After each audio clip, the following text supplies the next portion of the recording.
3장 11절에 또 사람들에게는 영혼을 사모하는 마음을 주셨네요. 인간은 영혼이 살고 싶어해요. 그러므로 기독교는 트랜스휴머니즘의 갈망 자체를 조롱하지는 않습니다. 그러나 100% 트랜스휴먼을 인정하지는 않습니다. 그런 갈망을 있다는 걸 인정한다는 뜻이죠.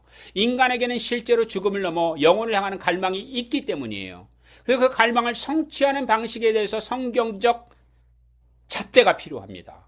그 트랜스휴먼의 드림은 죽음을 극복하고 기술과 불멸까지 가는 것이라면 우리 성경적 입장은 죽음을 받아들이는 것입니다. 왜냐하면 죽음 뒤에 부활이 있기 때문입니다. 그리고 예수 그리스도를 믿는 자는 살아도 죽지 않고 죽어도 영원히 죽지 않음을 믿는 것이 그리스도께서 우리에게 주신 영생이 있음을 믿기 때문입니다. 그러니까 완전히 다르죠. 그래서 이 장수가 불멸이 아니에요. 또 불멸이 영생이 아닙니다. 그리고 보존하는 것, preservation이 부활이 아닙니다. 우리는 그리스도 안에 죽음과 부활을 믿습니다. 그리고 주님이 주신 영생을 믿는 것이죠. 이제 그러므로 말미암아 AI 시대에 던져지는 궁극적 질문은 기계가 인간이 될 수 있는가만이 아니에요. 인간은 스스로 죽음을 이겨서 스스로 신이 될 수 있는가라는 질문이 오는 거예요. 근데 이런 질문을 던진 사람이 유발 하바리 같은 사람 호모데우스를 질문을 던진 겁니다. 그런데 이 인간의 무도한 반역, 그건 창세기 3장 22절에 이미 나와 있어요. 아담이 그의 손을 들어 생명나무 열매를 따먹고 나도 영생할까 하노라. 영생, 그리고 하나님과 같이 될까 하노라. 인간이 신이 되고자 하는 욕망이 에덴 동산에서부터 있었던 거예요. 근데 하나님처럼 돼갈까 하러 유혹을 준 것이 사탄이에요. 그러니까 아담으로부터 바벨의 반란이 있었고, 그 다음에 유대인들에게는 골렘, 인간이 만든 그런 이 모형 인간이 있어요. 골렘이라고 합니다. 그리고 지금 현재 AI가 진행하는 게 트랜스휴먼이에요. 그리고 이것을 통해서 인간은 영생할까 하노라 하고 시도하고 있어요. 근데 우리는 예수 그리스도 안에 죽음과 부활과 영생을 믿습니다. AI 문명이 다시 꺼내든 인류의 가장 오래된 세 가지 욕망은 전지, 지금의 AI가 AGI, 범용, 모든 영역으로 확대가 되어지고 인간만큼의 최고의 수준에 올라가면 그게 이제 전지가 된단 말이에요. omniscience가 된단 말이죠.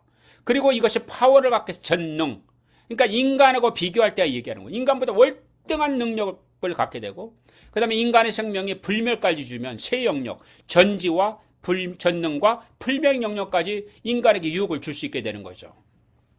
자, 이미 억만장자들은 그 유혹에 빠져들고 있어요. 그래서 세상 사람들이 말하는 유발 하바리가 말하는 호모데우스는 호모사피엔스에서 호모데우스가 되려고 하는 인간의 욕망을 그려냈습니다. 여기에 네 가지 요소가 중요하죠. 지능이라고 하는 것, 인간의 생명이라고 하는 것, 권력이라고 하는 것, 불멸이라고 하는 것. 그러니까 유발 하바리는 이 호모데우스에서 도발적 문제를 제기한 거 아닙니까? 인간은 오랫동안 기근이라든지 질병이라든지 전쟁과 싸웠으나 새 시대의 인간은 더 높은 목표가 행복과 불멸과 신적 능력을 추구할 수 있게 됐다는 거예요. AI 이제는 상상을 못했는데 AI가 해주니까 이제 가능하네? 이렇게 얘기하게 됐다는 거예요. 그래서 하나님의 모든 전망에 동의할 필요는 없지만 제가 여러분들에게 말하고자 하는 것은 다만 그가 포착한 방향은 정확하다는 거예요. 인간이 신이 되려고 하는 저런 방향으로 가고 있다는 겁니다. 그래서 그 자신도 20세기 안에 불멸 가능성은 상당히 회의적이에요. 불과 몇 개월 전인데 유발 하라리가 브라질에 가서 한 것을 제가 이제 전체 동영상을 보면서 분석을 했는데, 이분이 지금 AI가 가고 있는 AGI의 출현에 대한 위험성을 이제 언급을 하면서 도널드 트럼프 대통령을 언급하더군요. 그래서 트럼프 대통령이 우크라이나의 젤렌스키 대통령을 만나가지고 젤렌스키가 이제 인간의 인권은 어떻고 자유는 어떻고 인간의 지존은 어떻고 이런 걸 얘기할 때 트럼프가 딱 스탑시키면서 You don't have a card. 당신은 카드가 더 이상 없습니다. 라고 하면서 말을 잘라가지고 이제 젤렌스키를 망신 줬다는 얘기를 언급을 하더군요. 저도 오래전에 봤죠. 얼마 전에.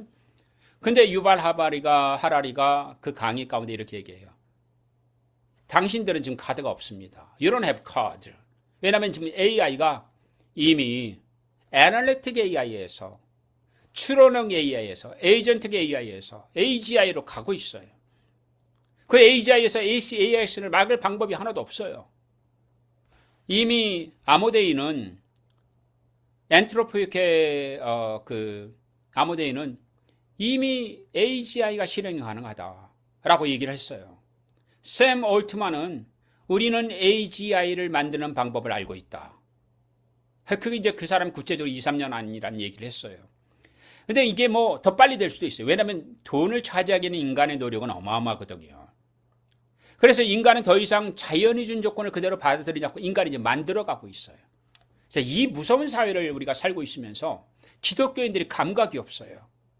기독교 선교가 여기에 대한 경종의 나팔음을 들려주고 있잖아요. 교회에 대해서 AI를 실용적으로 쓰여주는 건 저 찬성이에요.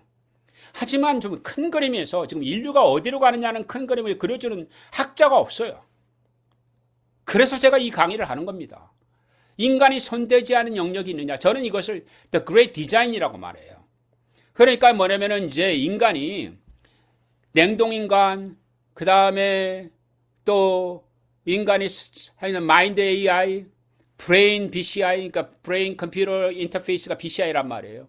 그 다음에 우리가 말하는 그 유전자 편집, 또 바디 그러한 그 organ, 그리고 또 우리가 말하는 뭐 그 오가노이드, 그 다음에 피부 재생, 그 다음에 또 뭐 이런 쭉, 그 다음에 이제 난자와 정자를 통하지 않은 피부 세포를 통해서 이제 만들어내는 기술들, 그 다음에 뭐 이런 것들이 쭉 전체가 있는데요.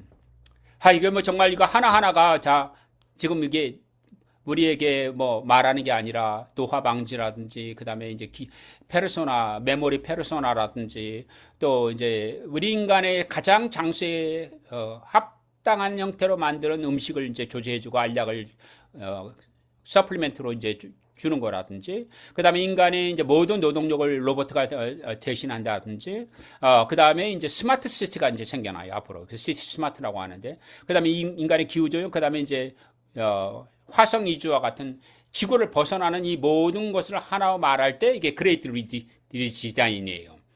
그래서 우리는 흔히 AI 혁명과 챗봇과 로봇 정도로 생각하는데, 이런 모든 것을 다 넣어보니까 여러분들은 어떤 생각이 생겨나요? 태어나기 전에 폐하에서 죽은 뒤의 몸까지, 뇌에서 피부까지, 음식에서 도시까지, 지구에서 화성까지, 인간은 자연적으로 주어진 조건을 기술적으로 지금 재설계하려고 하고 있습니다. 그래서 이제 살아있는 뇌로 컴퓨터를 만드는 단계까지 왔어요. 이게 오가나이드 인텔리전스, 아까 얘기했지만 실리콘에서 이제는 어떻게 돼요? 바이올로지컬 컴퓨팅까지 오고 있어요. 그 뇌를 모방한 알고리즘을 인공신경망이라고 했어요. 그러니까 이제 artificial neuropomic이란 말이에요. artificial neuroscience. 뇌에서 영감을 받은 계산을 했단 말이에요. 이게 이제 그런데 여기에서 neuropomic 컴퓨팅으로 건너가요. 여러분이 사진에 보여주기처럼 뇌 구조를 모방한 하드웨어를 똑같이 만드는 인간의 뇌의 모든 구조를 해요. 지금 AI는 인간의 신경망을 그대로 복제한 형태로 해서 이런 어마어마한 혁명이 일어난 거죠. 그 3단계가 이제 오가노이드 지능이에요. 그래서 살아있는 신경세포 조직과 전자 인터페이스의 결합이 일어나서 컴퓨터에서 즉각적으로 한단 말이에요. 그래서 아까 사진에 말씀드렸던 것처럼 일론 머스크가 인간의 두뇌에 이렇게 했던 것들은 이제 그 실과 같은 것들을 이식한 거라면 이제는 전파로 이게 가능하게 돼요. 그래서 2026년도 Nature Computational Science라는 학술지에서는 뇌를 모방한 알고리즘에서 뉴로포믹 컴퓨팅을 거쳐 이제는 오가노이드 지능, 그래서 이제 OI, 아까 말씀드렸죠. AI, 인공지능, BI, 그 다음에 BI에서 뭐죠? OI. 그 오가노이드 지능이라는 새 영역으로 이동하고 있다라고 정리해 줬어요. 그래서 살아있는 신경세포 조직을 계산에 사용하는 연구예요. AI 플러스 BI 플러스 또 하나가 뭐가 있을까요? 그러면 새로운 것이 나올까요? 아니면 AI 플러스 BI 플러스 OI가 될까요? 자, 여러분, 이런 부분에서 우리는 뭐냐면 협성 엠브리오 모델이 지금 만들어지고 있어요. 이걸 뭐냐면 인공자궁이라고 말합니다. 그러니까 협성 엠브리오 모델은요, 2026년 그 줄기세포나 제 프로그래밍 된 체세포로 인간을 포함한 여러 종의 초기 폐하 발달 묘증을 모사하는 모델이 만들어진 거예요. 어마어마한 일이에요. 그래서 이 목적은 발생 연구, 질환 연구, 약물 시험, 재생 의학인데 이제 여기에 위험성이 그 안에 아주 작지만 있죠. 인간을 인공적으로 만들었다가 아니라 완전한 인간 개체를 만드는 기술과 다른데 인간을 남자와 여자의 결합을 통해서 만드는 게 아닌 이러한 것들이 과학적으로, 기술적으로, 실험실적으로 가능하다는 거죠.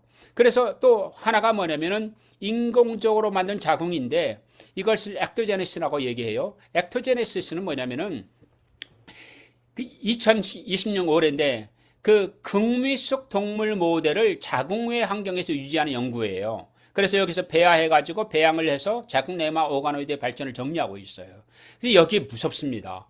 인간의 임신 전체를 인공자궁에 수용하는 기술은 현재까지 존재하지 않은데 아까 말씀드렸죠. 그 exponential growth, 그러니까 이 지수함수, 이 제곱으로 증가하는 AI의 그러한 여러 가지 실험 때문에 말미암아 이런 것들이 AI가 스스로 재기적 자기 개발을 통해서 recursive self development를 통해서 이런 것들이 가능하다는 겁니다. 그러면은 여기서 태어난 인간은 가족은 무엇일까? 그리고 어머니도 없는데 어머니는 누굴까? 출생이라는 의미는 뭘까? 생명의 시작은 무엇일까? 하고 인간 자체에 대한 질문이 바뀌어지는 겁니다. 기술은 하나의 의학적 문제를 해결함에 동시에 인간이 무엇이라는 질문을 다시금 redefine, 재정의하게 한다는 거예요. 그래서 기계에 또 생명을 붙이는 일을 우리가 이제 바이오 하이브리드 로보틱스라고 말하는데 기계하고 리빙, 아까 말한 피부 재생 기술을 기계에다 붙여놓는단 말이에요. 근데 이런 일들을 한단 말이죠. 2025년 작년부터 26년까지 연구는 살아있는 근육, 뉴런, 두뇌에 있는 뉴런, 생체 재료를 전자장치와 결합하는 바이오 하이브리드 로보틱스를 독립된 연구 분야로 좀 다루고 있어요. 이미 걷는 것, 헤엄치는 것, 잡는 것, 펌프처럼 작동하는 것, 다양한 실험 시스템이 존재하고 있습니다. 그래서 이제 근육을 실전하는 리빙 근육이라든지 리빙 머슬이죠. 그 다음에 리빙 뉴슨, 이거는 제어기로 쓰고 있어요. 그 다음에 바이오 매트리얼은 생체 재료로 쓰고 있고요. 마이크로 로봇 같은 건 약물 전달이라든지 미세 수술, 체내 진단을 하고 있습니다. 그러므로 로봇이 인간처럼 생길 것인가가 아니라 기계와 생명체를 어디까지 결합해야 되는가 하는 질문이 인류 앞에 놓이게 된 겁니다.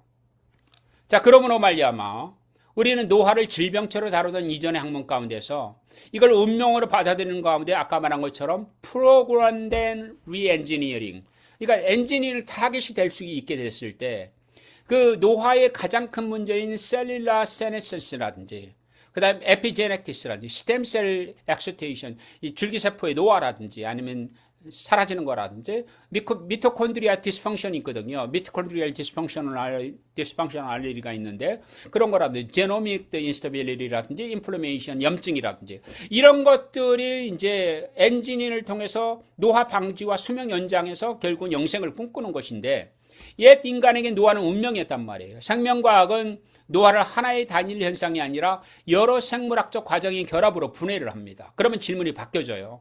각각의 고장난 것들을 치료하면 어떻게 되는가? 노화를 멈추지 못하더라도 손상을 먼저 복구하고 다시 늦추는 일을 반복할 수 있다면 건강 수명은 얼마나 연장될 것인가? 그러다 보면은 나중에 그 문제까지도 해결될 때는 얼마까지 사느냐가 영생할 수 있을까? 그래서 뭐냐면은 노화라고 하는 것은 이제 개입할 문제지 그냥 운명으로 받아들일 문제가 아니라는 거예요. 제가 쓴 영어지만 Aging is increasingly something to intervene in, not merely endure. 그래서 시간을 건너뛰려는 또 다른 연구가 있는데 그게 왼쪽에 냉동인간이고 또 하나는 토포라는 것이 지금 진행되고 있어요. 냉동인간은 제가 그때 시간 없으니까 제가 얘기하지 않지만 이 토포하고 하이버네이션, 인간을 이제 그 겨울잠을 자는 그러한 북극곰처럼 인간이 수면을 자게 만드는 거예요. 대사율을 크게 낮춰가지고 동면에 들어가고 장거리 우주 비행을 하거나 종증 외상 운용에 연구하고 있어요. 근데 이것들이 지금은 이제 진행이 되고 있는 거죠.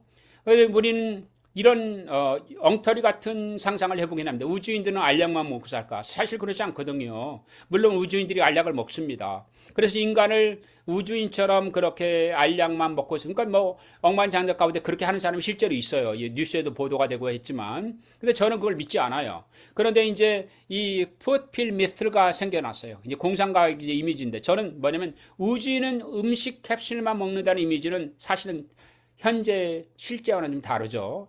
나사가 장거리 우주 비행을 연구하는 걸 훨씬 흥미로워요. 화성까지 가려고 해도 몇 개월 걸리니까요. 그래서 아까 제가 말씀드렸던 그 로브 라이프에서 클로스 로브 라이프를 보면 인간이 식물을 먹고 인간이 식물을 먹으면 거기서 이산화탄소와 폐기물을 내요. 그러면 그 식물이 그 이산화탄소를 CO2를 다시 재사용을 합니다. 그래서 식물이 산소와 식량을 내게 돼요. 그러면 물이 재순환이 돼요. 순환이 반복돼요. 그러니까 지구가 아닌 우주선 안에서도 아니면 다른 곳에서도 인간의 배설물, 그러니까 인간이 식물을 먹음으로 배출하는 이산화탄소와 폐기물을 다시금 살리는 구조로 리사이클 하는 것이 나사의 지금 계획입니다. 그래서 나사는 심우주 탐사를 위해서 신선한 식량 생산과 공기 재생과 음식물 폐기물을 재활용하는 방법을 통해서 생물 재생형 생명 유지 시스템, 이것을 이제 나사가 정한 단어니까 여러분들 이걸 그대로 쓰시면 좋은데, 이게 바로 뭐냐면 Bioregenerative Life Support System이라는 거예요. 근데 이것을 통해서 이 화성의 테라포밍 임무에서는 폐쇄적이고 지속 가능한 생명 과정을 이렇게 이제 사이클을 만들려고 하는 겁니다. 인간이 작은 인공 생태계를 만들어서 지구 없이 살아보려는 실험을 시도하고 있다는 겁니다. 그래서 지구를 떠나서 살 수 있는 인간이 뭐죠? 그리고 이것이 멀티플라네터리 휴먼이라고 말하는데, 이것은 이제 뭐냐면은 지구를 떠났을 때 중력도 달라요. 화성의 대기권은 100분의 1이에요. 중력은 10분의 1입니다. 그 다음에 태양풍으로는 자기장으로 우리 모든 DNA가 파괴되죠. 그 다음에 온도가 뭐 영하 160도로 떨어집니다. 나중에는. 그 다음에 낮과 밤이 달라요. 그래서 식량 생태계가 다릅니다. 마이크로바이옴이 달라요. 그래서 이것을 뭐냐면 이제 테라포밍 가운데서 작은 생태계를 만든다. 우주 방사선을 차단하고 골 손실을 줄이고, 왜냐면 이것은 중력의 영향을 받기 골 손실이 엄청나요. 그래서 이제 그 다음에 골다공증이 심하죠. 유대인들은 근육 손실이 심해요. 그리고 이제 시력 변화가 있고 면역 변화가 심하고 고립이 되면서 폐쇄환경이 되면서 오는 심리적 요인들이 있습니다. 이것을 극복하기 위해서 만드는 것이 바로 뭐냐면은 Adaptive Human이에요. 그러니까 인간을 행성에 맞춘 형태로 바꾸는 거예요. 지구 인간을 데려가는 게 아니라 이제 화성에 가려고 하는 사람을 화성에 살 수 있는 구조로 인간을 개조한다. 이게 진행이 되고 있어요. 그래서 인간은 환경에 적응하는 존재인가, 아니면 이제 자기 몸을 환경에 맞게 다시 설계하는 존재가 될 것인가. 자, 그러므로 말미암아 또다시 이제 인간의 몸뿐만 아니라 프로그래머블 시티를 만들려고 합니다. AI 교통제어가 가능하고 자율운송이 되고 로봇 배송이 되고 디지털 트윈, 똑같이 디지털에서 실현을 시뮬레이션해가 도시에 그걸 그대로 실행하는 거예요. 그 사고를 100% 줄이는 방법 실현해가지고 그걸 만들어내는 거예요. 그래서 센서 네트워크가 만들어지고 자동 에너지망이 만들어지고 수직 농장이 만들어져요. 그래서 뉴욕에서는 수직 농장이 많이 쓰여지고 있잖아요. 40층, 5층 건물에 스마트 빌딩이 만들어지는데, 여기에 제가 빨간 줄로 한 게 뭐냐면 예측 치안이에요. 이건 뭐냐면은 AI가 범죄가 많이 일어나는 지역이 이제 그 범죄 지역에 대한 데이터가 축적이 돼서 거기를 줄여요. 근데 거기에 대한 선입견이 여전히 남아있는 겁니다. A지구는 위험지역, 범죄가 줄어들었으면, 이런 것들이 지금 예측 치안의 논쟁점이에요. 그래서 제가 빨간 줄로 해놓은 곳입니다. 그래서 도시 전체를 감지, 센싱하고 이걸 데이터로 축적을 하고, 이것을 통해서 데이터를 분석함으로 예측을 하고, 예측된 걸 통해서 시가 결정하고, 그 결정한 것으로 행동이 따라가는 순환 체계가 되면 도시 자체가 거대한 피지컬 AI처럼 작동하게 된다는 거예요. 제가 이 두 번째 강의에서는 컴퓨터의 권세가 여기서는 물리적 형태를 얻게 되는 거예요. 도시에서. 그래서 도시가 인간에게 적응하는가, 아니면 인간이 도시에 적응하는가, 아니면 인간이 알고리즘이 설계한 도시에 적응하는가. 지금 서울시는 제가 지난번에도 언급했지만 코엑스 앞에 이러한 도시를 지으려고 하고 있어요. 현대자동차 그 부지에. 그러니까 여기에 지금 대부분 로봇 배송, 자율운송, AI 교통제어, 그 다음에 센서 네트워크, 자동 에너지만, 수직 농장도 아마 들어갈 거예요. 스마트 빌딩까지. 이게 지금 다 실현되고 있습니다. 예측 치안도 이미 서울은 세계에서 넘버원으로 잘 된 곳으로 지금 세계 학계에 보고가 되고 있습니다. 이게 지금은 사실은 뭐 미래사회가 아니고 서울의 일부에 지금 옛날에 분당이나 일산 그 정도가 아니에요. 그러므로 누가 규칙을 정하는가? 제가 2강에서 권력의 4가지인 것 아르케를 얘기했잖아요. 그러니까 이 규칙을, 패권의 규칙을, 그도 세계 질서의 이것을 정하는 권력자가 아르케 누구냐? 권세자가. 이 도시가 그 무렵에 가장 구체적인 무대가 되고 있어요. 그런데 이제 인간은 지구까지 고치려 합니다. 그래서 이것을 engineering the planet이라고 말합니다. 인간 몸, 생명, 도시, 지구까지. 탄소를 제거하고 기상을 조절하고 태양 복사 조절을 연구하고 생태계를 위한 협성 생물학을 발전시키고 기후 적용 작물 플러스 기후 공학이 이미 지구 온도를 조절하고 있다고 말하지 않고요. 이것을 이제 인간이 지구의 기후 시스템 자체를 의도적으로 개입 대상으로 해서 지구를 바꾸자는 거예요. 그래서 이제 인류세를 유럽이 받고 있는데 그 엔트로포센스에 대한 의미가 새롭게 나타나죠. 그러면 이런 질문을 할 수 있어요. 인간의 마인드하고 그다음에 생각과 몸과 생명과 도시와 지구와 다른 행성까지 인간은 이제 창조물을 읽기만 하지 않아요. 크리에이트 하려고 하고 있어요. 그래서 지금 읽기에서 그것을 연구하고 편집하고 디자인하고 만드는 것까지 왔단 말이에요. 유전체도 이제 그렇습니다. DNA를 읽고 DNA를 편집하고 생명체를 하는데 설계하는 쪽으로. 두뇌도 두뇌를 연구하고 두뇌를 접속하는데 BCI까지 왔다가 신경 오가노이드를 배양하는 상태까지 왔어요. 생명도 발생을 관찰하고 배아 모델을 만들었는데 인공임시 환경까지 왔어요. 머신도 그렇습니다. 기계를 만들고 그 다음에 인텔리전스가 가능한 AI 기계를 만들었어요. 피지컬 AI죠. 근데 살아있는 기적을 만드는 게 가능할까? 라는 질문을 던지지 않을 수가 없는 거예요. 그러면 이 경계가 어디까지인 것인가? 이 내 모든 영역은 모든 같은 궤적을 그리고 있는데 관찰에서 개입으로, 개입에서 설계로, 설계에서 창조로 가고 있어요. 그러면 이런 질문을 하는 거예요. 우리가 생명을 조립할 수 있을까? 협성적 세포를 만들어낼 수 있을까? 이 생명에 관한 부분의 생물학은 생명을 관찰했어요. 고전 생물학이죠. 근데 유전치학은 분자 생물학은 생명을 읽었어요. 근데 유전공학은 생명을 편집하고 있어요. 그게 CISPR이에요. 그 다음에 이제 협성생물학은 묻기 시작합니다. 신테틱 셀을 통해서 인간을 새롭게 만들어낼 수 있을까? 2026년 올해 2월이에요. 네이처 커뮤니케이션에서 의미 있는 연구가 발표되었거든요. 이 연구자들은 인공세포 시스템 안에서 DNA 자기복제와 지질 생합성을 하나의 시스템으로 통합을 했습니다. 그래서 인간에게 이러한 이 새로운 길이 열려진 거예요. 그래서 완전한 자율생명체를 창조한 것은 아니지만 그러나 생명의 핵심 기술을 아래부터 조립하는 연구가 진행되고 있어요. 그러니까 그전에는 we read life, 그 다음에 we edit life의 이제 이것은 유전학이란 말이에요. 근데 이제는 we are learning to build life. AI들이 우리가 사람을 어떻게 조립하는지를 지금 학습하고 있다. 그 과거 생물학은 생명을 관찰했다면 이제 합성 생물학은 물어요. Can we build life? 우리에게 인간에게 물어보는. 근데 그들 그렇게 우리에게 허락을 요청하지 않습니다. 그 생명 자체를 거울처럼 뒤진다면 이걸 이제 mirror life라고 해요. 학문적으로. 그러니까 이 거울에 보듯이. 그래서 what if created second biology? 그러니까 저라는 사람, 제 김종필이라는 사람을 또 하나의 그런 사이버 스페이스 만들어냅니다. 트윈으로, 쌍둥이로. 그래가지고 저희가 갖고 있는 모든 질병을 스캐닝해가지고 그것을 갖다가 미러로 거울처럼 해가지고 그 다음에 이것을 다 분석을 해내요. DNA는 어떻고 RNA는 어떻고 그 다음에 이 사람의 구조는 어떻고 이걸 딱 완전히 해가지고 트윈이 만들어지는 거예요. 그러니까 지구의 생명은 분자 수준에서 특정한 손대칭성, 그러니까 똑같이 하나씩 생겨나는 거예요. 그래서 아미노아산은 왼성용, 당은 오른성이거든요. 이게 이제 손대칭성이라고 하는데 연구자들은 반대 방향의 분자들로 이루어진 거울 생물학을 연구하고 있어요. 그게 이제 2020년 올해 리뷰는 D 단백질과 L DNA와 같은 거울 생체 분자가 약물과 바이오 센싱이라든지 정보 저장이 이미 연구되고 있으며 장기적으로 거울 생명 유사 시스템의 가능성이 논의된다고 정리하고 있어요. 그래서 이 자연적인 생물학에서 자연적인 생물은 아미노산이라든지 뭐는 슈가라든지 당, 뭐 우리가 말하는 혈당이라든지 아니면은 여러 가지의 그런 글리세린, 글리코겐 뭐 이런 것들이라든지 이런 것 우리가 아는 모든 생명의 전통적 그런 생명공학 생물학이에요.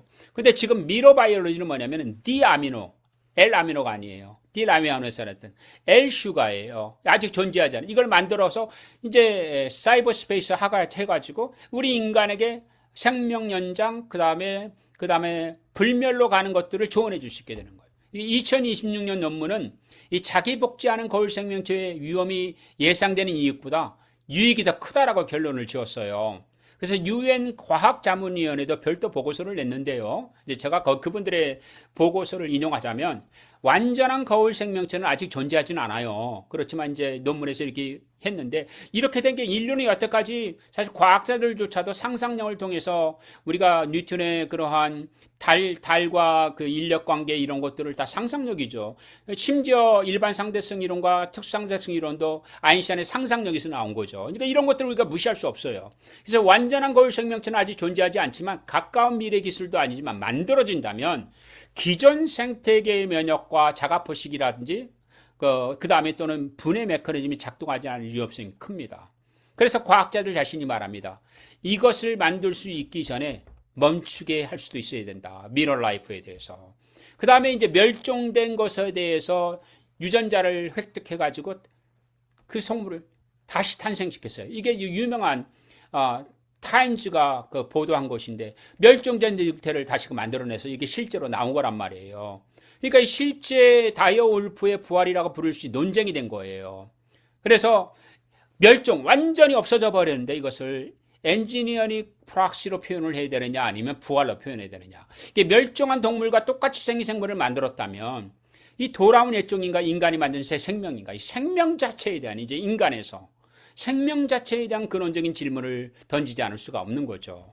자, 그러므로 말미암아 아까 제가 말했지만 이것을 우리가 뭐라고 말하냐면 IBG라고 해요. 그러니까 인비트로 그다음에 이제 그 인비트로 가메토제네시스인데 이것을 합쳐서 IVG라고 부르는데 이것은 인간의 생식 자체를 다시 설계하는 걸 말해요. 그러니까 정자와 난자도 실험실에서 다시 설계를 한다는 거예요. 그러니까 피부에서 또는 혈액에서 이제 피부에서 세포를 빼가지고 아까 말하는 유도만능 주기세포 그 iPSC를 만들어내가지고 여기에서 난자를 만들어내고 정자를 만들어내요. 그래서 여기에서 나오는 게 IVF예요. 그 IVF를 통해서 그 다음에 이제 임브레어가 만들어지고 임브레어를 통해서 인공적으로 만드는 제스테이션이 만들어지고 여기서 이제 생명이 탄생한다는 겁니다. 그러니까 인간이 전통적으로 하던 방식이 아니에요. 그래서 2026년도에 그 네이처 바이오테크놀로지에서 최후 배우자 형성 IBG 말씀드렸죠. 이 최후 배우자 형성 IBG가 장래 생식의 개념과 친자 관계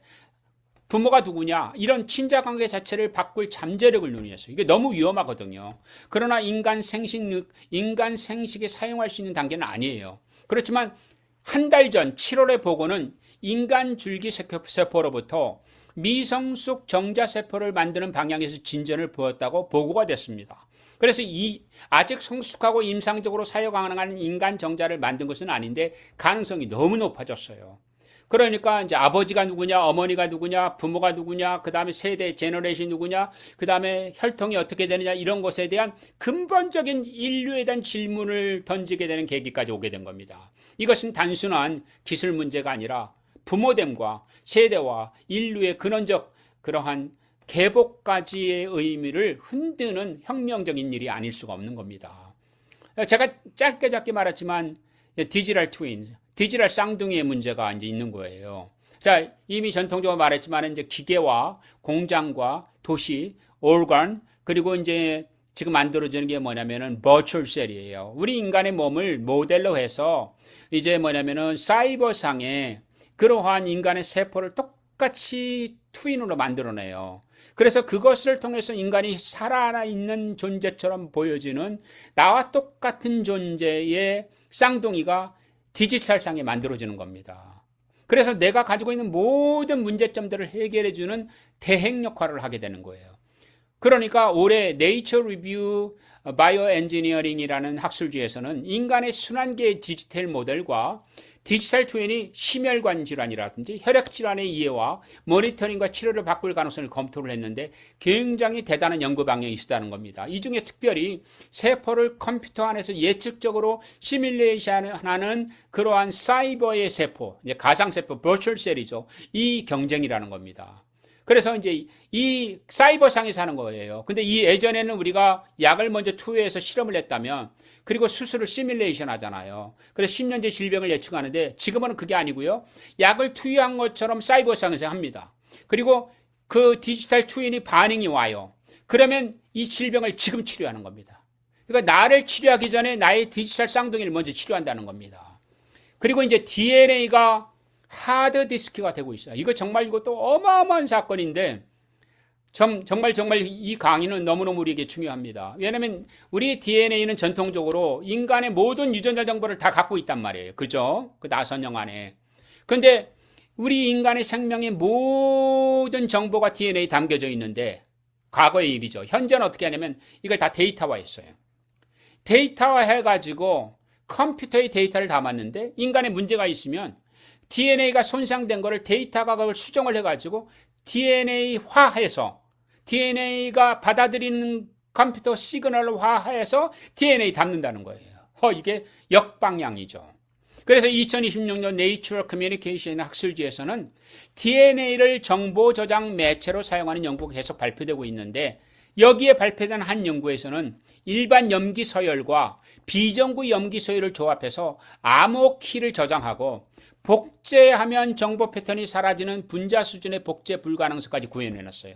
이걸 뭐라고 하냐면 molecular layer non-replicability라고 얘기하거든요. replicable은 복제인단 말이에요. 그러니까 replicability는 이 molecular 분자 단위로 non-replicability까지 구현해놨어요. 어마어마한 일입니다. 이거 상상도 못하는 일이에요.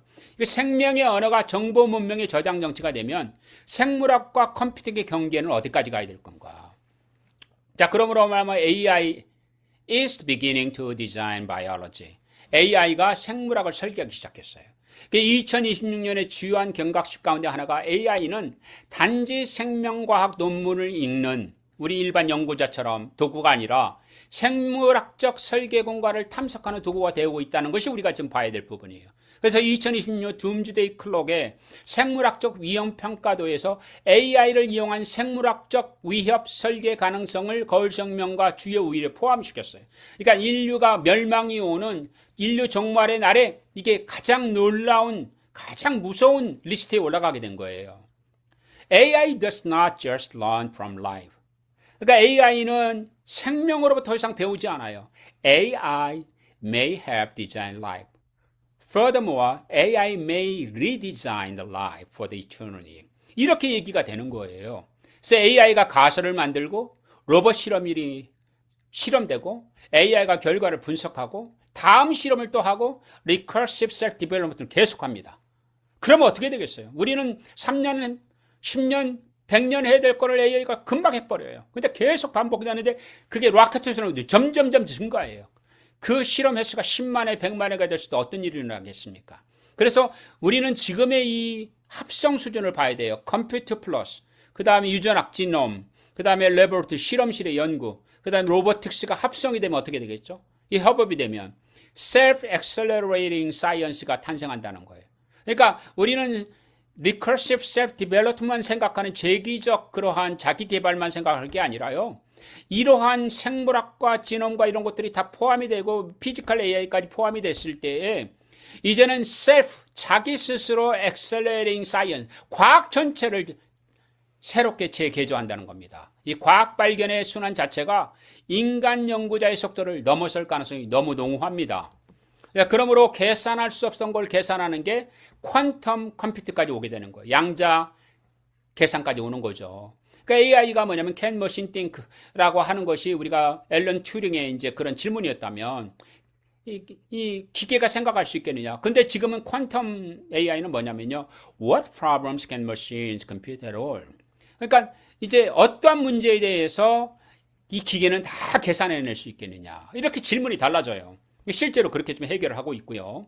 그러므로 2026년 네이처지에서는 이원 트랩 양자 프로세서에서 오류 정정을 통해 논리 오류들을 여러 물리적 회로 기준보다 11배에서 최대 800배까지 개선한 실험이 발표되었어요. 이거 거의 혁명이 아니고요. 혁명을 10,000배 증가시킨 발표입니다. 그래서 강화 학습을 양자 오류 정정에 적용한 연구도 나왔고요. 실용적인 범용 양자 컴퓨터에서는 아직 해결할 문제가 있지만 이 가능성을 열어놓은 거예요. 그래서 AI고 양자가 컴퓨터하고 그 다음에 바이올로지 내는 BI가 하나가 되는 협업이 됐을 때는 어떤 세상이 올까요? 장기적으로 이 세 개가 결합이 된다면 분자와 재료와 화학과 신약의 탐색 공간 규모 자체가 달라질 겁니다. 이거 다만 전망인데 지금 2020년 네이처지에 발표된 것을 한다면 이거는 지금 올해 안에 어마어마한 발전이 있겠구나라고 전망하지 않을 수가 없어요. 그래서 인류가 넘지 못했던 우리는 여태까지 7가지 경계가 있었어요. 사망을 극복하지 못했어요. 인간은 기계 지능을 갖춘 기계를 만들지 못했어요. 그 지구 밖을 나가지 않았었습니다. 인간의 몸에 그러한 여러 가지 질병과 또 이런 인간의 한계, 몸의 한계를 극복하지 못했어요. 그리고 인간이란 몸 안에 있어. 인류, 그러니까 휴먼이라고 하는 것에. 그리고 인간의 탄생과 생명. 이게 7가지 경계에 있는데 AI는 이것을 바꾸고 있어요. 그러니까 AI가 지능이 점점점 고도화되고 있고, 이 AI가 몸을 잃게 되므로 embodied AI가 되므로 physical AI, robotics라든지, 그 다음에 심지어는 스킨까지, 그 다음에 인간이 신인류로, 그러니까 트랜스휴먼에서 포스트휴먼까지 이제 넘보고 있죠. 그리고 인간의 몸을 만들어내는 IBs, 그러니까 인간의 인위적 그러한 임브레이를 만들어내서 그 다음에 그것을 이제 임브레이를 통해서 이제 정자와 난자를 산출하고 그 다음에 생명까지 탄생시키는 단계까지 왔어요. 그 다음에 생명의 이제 건강 스팬, 헬스 스팬에서 라이프 스팬에서 이제는 이모탈리티까지, 불멸까지 넘보고 있습니다. 그리고 이제 화성 이주 테라포밍을 꿈꾸고 있고 죽음을 극복하려고 하고 있습니다. 그래서 지성과 육체와 종과 출생과 생명과 행성과 죽음, 이 7가지를 조건으로 인류는 받아들였는데 21세기 AI 시대에 와서는 이 모든 것을 기술적 문제로 인식하고 재정의해서 극복하려고 하고 있다는 겁니다. 우리가 본 모든 것을 한 자리에 놓으면 AI, 그 다음에 퀀텀 AI, BCI, Brain Computer Interface, 그 다음에 유전자 편집, 그 다음에 협성세포, 그 다음에 또 그 IBGF, 그 다음에 또 인공자궁, 그 다음에 이종 이식, 세노트랜스플란테이션 같은 이거 외에 이제 오가나이드 인텔, 그 다음에 인텔리전스예요, OI죠. 그 다음에 하이브리드 로봇, 그 다음에 디지털 트윈이 만들어졌죠. 그 다음에 멸종된 종을 부활시키는 일들, 그 다음에 미러바이올로지, 그 다음에 수명에 관한 정의, 그 다음에 냉동인간, 그 다음에 화성이주. 이런 것들이 더해지고 있어요. 이걸 다 하나로 다 묶어주면은 What is the common direction? 지금 이게 가고 있는 방향이 어디냐는 거예요. 이 16개 서로 다른 기술을 각각은 다른 연구에서 다른 목적으로 다른 학문이 나왔지만 이걸 한 자리에 놓으면 하나의 방향이 보여요. 여러분들은 이 16개를 봤을 때 어떤 것이 보입니까? 저는 여기에서 3가지의 인간의 오래된 욕망이 보입니다. 하나는 많이 알고 전지 모든 것을 알려고 하는 omniscience에 대한 인간의 욕구. AI라든지 빅데이터라든지 센서라든지 예측 프리딕션이라든지 디지털 트윈, 이 지식의 영역이에요. 그 다음에 do everything에 대한 영역이에요.